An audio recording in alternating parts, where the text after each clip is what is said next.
The topic of my presentation is macroeconomic costs and benefits of joining the East Asia Exchange Rate Club.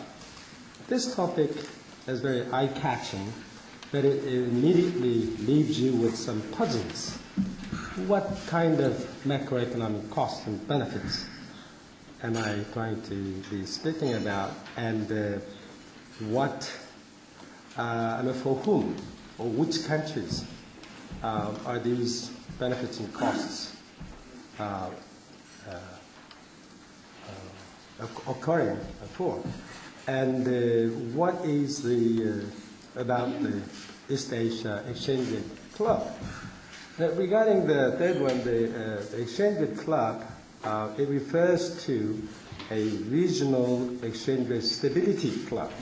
So once you become a member country, you are obliged to keep exchange rate stable. And you cannot resort to any arbitrary exchange rate policies to promote your export. So there are some benefits and costs are involved. And for whom or what countries in East Asia? Basically, I have 13 countries in mind. 10 ASEAN countries, Malaysia, Brunei, Cambodia, Indonesia, Singapore, Philippines, and Thailand, Vietnam, and Laos, and Myanmar. Plus 3 countries, China, Japan, and Korea. And what are the benefits and costs of joining the East Asia Exchange Rate Club? Of course, the benefits refer to the following. One is the market expansion effect. As a group, member countries can expand their trade volume and economic growth. And the second element of benefit is the savings in foreign reserves. By maintaining the exchange stability, you don't need to hold so much of foreign reserves. And the third element of benefits is, of course, the prevention of financial or currency crisis in this region. So benefits are clear. What about the costs? The costs are basically the loss of policy autonomy. When a country sees the problems of high inflation and high unemployment, the country is responsible, the government of the country is responsible for stabilizing the problems, lowering inflation and raising employment rate. So these are the macroeconomic benefits and costs. So once you become a member, you have to tolerate. We'll have to tolerate the problem to some degree, the problem of unemployment and inflation, because you can't really, do the arbitrary or discretionary policies. Now, in this paper, I'm trying to formulate a theoretical model for joining a region-wide exchange stability club for 13 countries in East Asia. Try to show or present the conditions and benefits and costs for a country or a member country to become a member of the Exchange Stability Club. And I also try to demonstrate the order in which the member countries join the club or form their group, in what order. Obviously, all member countries cannot join the club at the same time. And then as a methodology, I adopted a theory originally developed by James Buchanan. He published an article on a club theory in 1965. Buchanan is a very famous economist. He's still a very active professor at George Mason University. He won the Nobel Prize in some year in the 1990s. And he is the authority of public choice theory, as you are all aware. And As I mentioned earlier, the macroeconomic cost refer to inflation or unemployment or any combination of both, and the benefits include the reduction in the necessity of holding foreign reserves and expansion in the market and the trade volume and the prevention of currency crisis. And I try to, in this paper, try to measure benefits and costs in terms of macro variables, and at the same time try to measure the cost by using the trade gravity equation, which was developed by Tinbergen some years ago. So I depend on Buchanan's theoretical model and Tinbergen's empirical equation.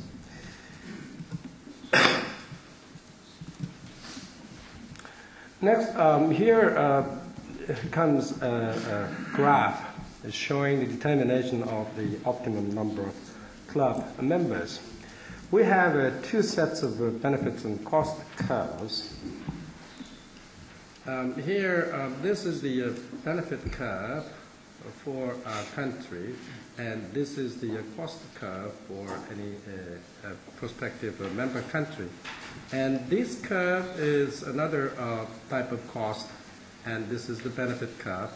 Now, these two curves not meet with each other, and the cost curve is above the benefit curve. So this is not relevant. So we rule out this possibility. And we focus on instead this benefit curve, which is above the cost curve. And this vertical axis measures the total benefit cost, total cost per member. Okay, per country. So, I mean, this is similar to the original model developed by Buchanan. And we see from this picture that this is the maximum distance between the benefit curve and the cost curve. So this is the point. I mean, this is the level of the number of members indicating the optimum number. This is the case of swimming club. Buchanan, he took an example of a swimming club, and he tried to explain the cost by saying that, say, by joining this swimming club, from the manager's viewpoint, the cost is increasing as the number of users increases, of course, but the speed of increasing, I mean, the cost increasing is increasing because of the congestion cost. So he introduces the external congestion costs. And not only that, he also argued that the externalities are involved in explaining the benefits. As more people join the club, people begin to feel more uncomfortable. So benefits and costs are affected by the externalities.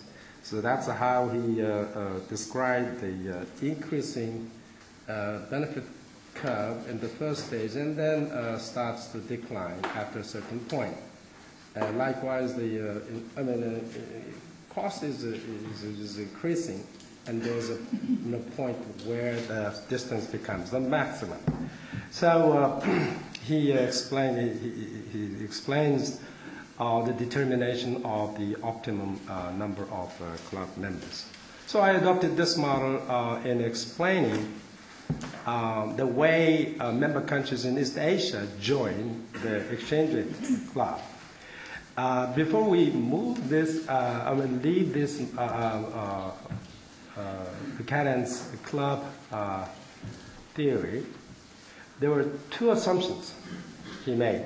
One assumption was that every member, trying to join the swimming club, is identical. I mean, their income, their taste are the same. The members are all alike, they're living in the same neighborhood, so their income, their taste are about the same. And second assumption, as already alluded or mentioned, there are congestion costs in using the swimming club. Now, in okay, before we move on to the next model, these are the descriptions of benefits and costs, and this I already went over, so I skip over. And now,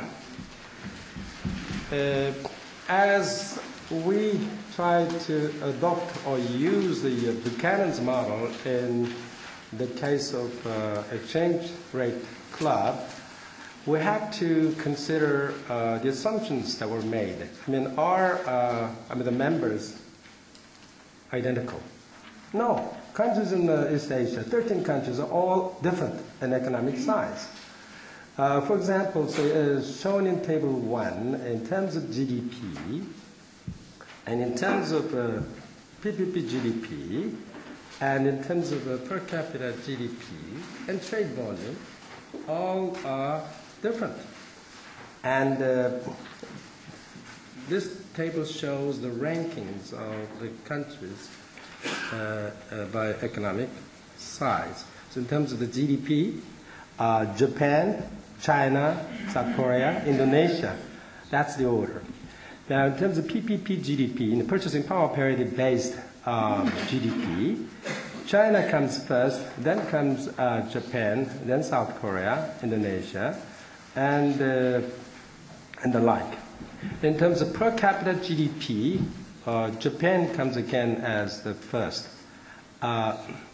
country, and Singapore, South Korea, Brunei, because we have to consider the population, the size of, the number of people. And in terms of trade volume, again, China comes first, then Japan, Singapore, South Korea. That's the order. So as you see, obviously, all these countries are different in economic size and activities and volumes of trade, etc.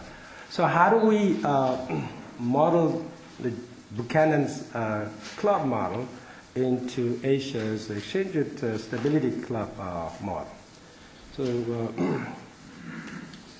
So that was a challenge to us. And figure 2, we still make an assumption that, okay, suppose the economies in East Asia are identical. And then what will happen to the shape of the benefit curve and the shape of the cost curve? Now, focusing on the cost curve, it would be the same, no matter when the country enters or joins the club. The cost in terms of, say, unemployment and inflation would be the same because their economic size is identical. So we can say, we can draw a horizontal line as the cost curve. But the benefit curve, nevertheless, is upward sloping because even though the economies are all identical, there are externalities or external benefits are involved, external economy, so to speak. Because as number of members increases, the market size increases, and then there's a market expansion effect, so the benefit is increasing. So we have a upward sloping benefit curve. Then there's another curve, B2, which is above the B1. So what does that imply? Now, obviously, these economies are not identical. So what if we assume that the large economies, the largest economy joins the club first? Then what will happen to the benefit curve? Then obviously the benefit curve, would occur earlier than it would otherwise. And similarly, we can explain the cost curve. See, when the economies are identical, it was a horizontal line, but when the economies join the club in a descending order, the cost curve would have a negative slope. Okay, and the benefit curve is increasing, which is above the initial benefit curve. So the intersection point is going to be here at B. So that's going to be the point that we can look for. We can say that when the number of member countries becomes N2, then the benefits and the costs are the same. But beyond this point, the benefits are increasing. Okay, so this is the minimum number of countries forming the group. Okay, and the question is, what is the critical number for this? All right. So much about the model. Then it comes to the calculation business. How do we calculate the macroeconomic benefits and costs? Here we adopted the Tinbergen's trade gravity equation model, which is the one in the middle. This is the trade volume is a function of two GDP, two economies, as a positive function, but negative function of the distance. So the farther the distance or the two countries away from each other, the less volume of trade, and as two economies bigger, more trade occurring between the two countries. So we adopted this model in measuring or calculating the net benefit of macroeconomic benefits and costs. Now, as you see, this model stemmed from the Newton's universal gravity equation, law of gravity. The force of gravity is a function of the two masses of the objects divided by the distance squared. So this calculation model is dependent upon these two. So we just went ahead and calculated the benefits and costs. And we came up with the result that here the last column is showing the order by the net economic benefit. And in the list, surprisingly, Singapore comes as the first country, then Brunei, Japan, China, Malaysia, and South Korea. Singapore, Brunei, they are very small countries, but critically three countries, Japan, China, Malaysia, and South Korea are the countries that would, their incentives are stronger than the other countries in the list. Okay, so now I come to a conclusion part.